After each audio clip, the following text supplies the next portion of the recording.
Hey class, how's it going? It's Coach Barba. Today we're going to move on to micronutrients. The first 3 days were macronutrients. So your micronutrients are your vitamins and minerals. And today specifically we're going to go over vitamins. Basically what they are, what foods you can get them in, and how much to get per day. Alright, so what are they? Vitamins are essential. They're non-caloric. That just means they don't have calories like your carbs, proteins, and fats. And they're needed in small amounts, and they're very vital for you to maintain daily function. They also help digest and absorb and metabolize certain nutrients so you can get them throughout the body. They may be small in size and in quantity, but they accomplish a lot of tasks, a lot of important tasks. All right, so there's two types of vitamins. We have fat soluble and water soluble. So fat soluble, remember when we went over fats, we said it helps transport certain vitamins. Well, these are the specific vitamins. So fat soluble, they're found in fats and oils.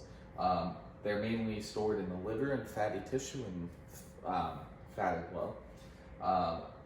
The types of fat soluble vitamins are going to be your vitamin A, vitamin D, E, and K.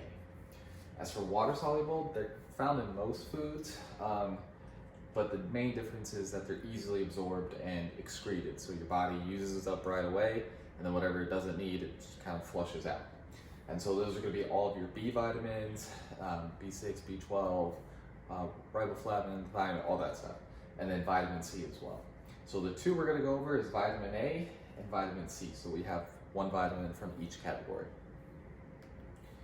All right, so vitamin A, RDA stands for Recommended Dietary Allowance. That is a number set by the National Institute of Health, basically to have the least amount to have per day just to maintain function. All right, so 14 to 18, so you high schoolers, males need about 900 micrograms, females need about 700 micrograms.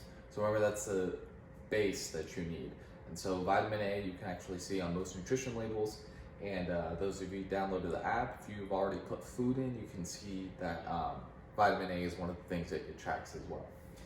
Tolerable upper intake. So what this is, that's the most amount of whatever vitamin or mineral that you can have per day over long periods of time, where you start experiencing toxicity effects, like something bad that can happen if you get too much. So the numbers, the highest numbers that males and females want to be at is at 2,800 micrograms. So remember we had that range of calories from the calorie whiteboard last week. We have a range of vitamins and minerals as well. So vitamin A specifically, you have a range of 900 micrograms to 2,800 micrograms per day.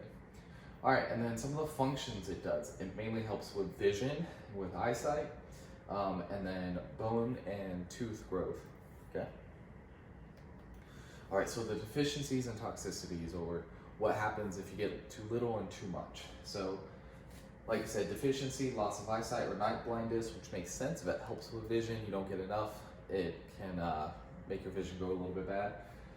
Helps with immune function actually, and then it hinders bone and tooth growth. Again, if it helps bone and tooth growth and you're not getting a lot, then it can hinder it. Toxicities, you actually get some skin rashes, some hair loss, and then bone fractures, depending on what you're doing. All right, and then the types of foods and the amounts per food that you can get it in is sweet potatoes, the biggest one. You get about 1,400 micrograms. Spinach, you get about 570, and then carrots, you get about 460 micrograms of vitamin A. All right, next one we're moving on to is vitamin C. So the RDA for that, again, 14 to 18. Males, you need about 75 milligrams. Female, 65 milligrams per day. So again, that just means the bare minimum you need to hit. Tolerable upper intake, males and females both at 1,800 micrograms. So that number again, if you go over that number, that's when you can start experiencing toxicities. So you have a range of males 75 to 1,800 and females 65 to 1,800. Okay, and then some of the functions it does, I think most of us know this, it supports the immune system and helps prevent you get sick. It can work when you are sick, but not as much as zinc.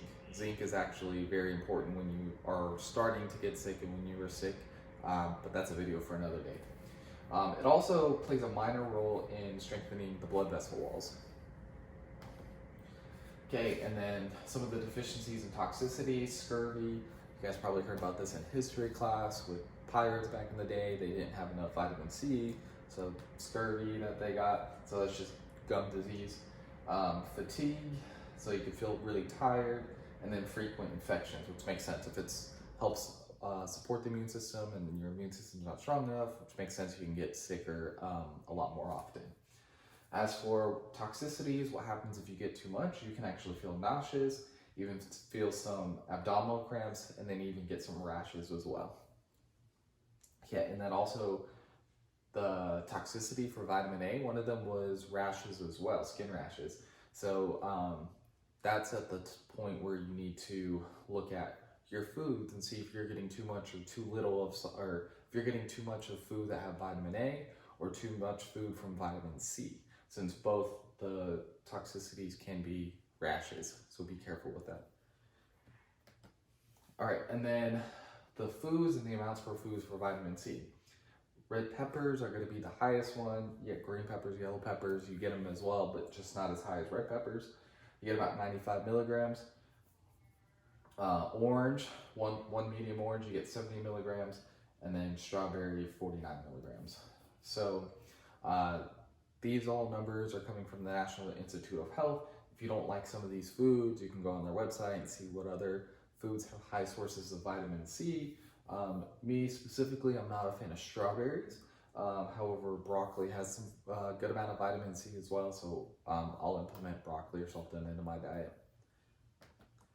All right, and again, MyFitnessPal, don't forget to download that. Next time when we go over minerals, we're gonna go fully in depth with MyFitnessPal, how to use it, how to track the food, micronutrients, all of that stuff.